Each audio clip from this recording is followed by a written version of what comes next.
On this project, we had really big formwork that we were going to start flying. So I was looking for an opportunity to find a way to control those large sails that are going to be up on a tower crane with the winds that we get around here.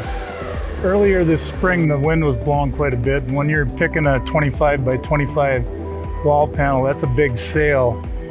As we close the walls in, these individual baffle walls have to sit down in between those, so there's really no room to move, you know. The lifting team was able to pick up these wall forms, hold it within 1 degree of precision in 25-mile-an-hour winds, and just drop the load right into place where they needed to in this subterranean structure here.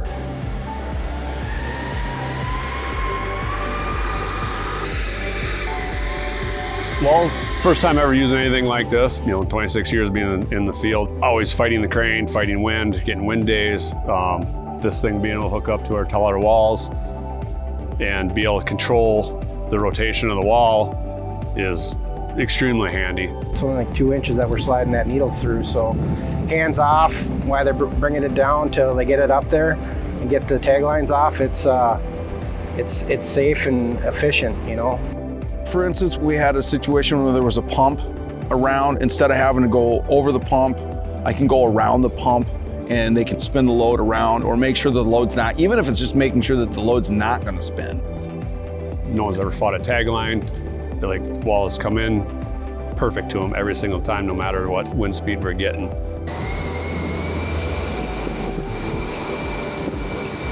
Helping out with a pick, making everything more efficient, or if it's large chunks, like when we have a high wind day and we would not have been able to otherwise set panels. It definitely has made it safer, and we picked up time on the schedule where we would have been delayed. So I would say it's a win-win.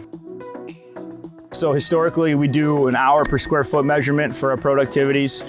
On a previous scope of work on this project that was similar, we take that based off of what we're doing now with the Vita Load Navigator with the repetitive cycle type of formwork, and we're seeing about a third of the labor that it takes to set, as compared to what we did previously. Helps give us an edge, if we can pick up like we've just picked up a month through these walls here in our overall CPM. I think the value can really be realized.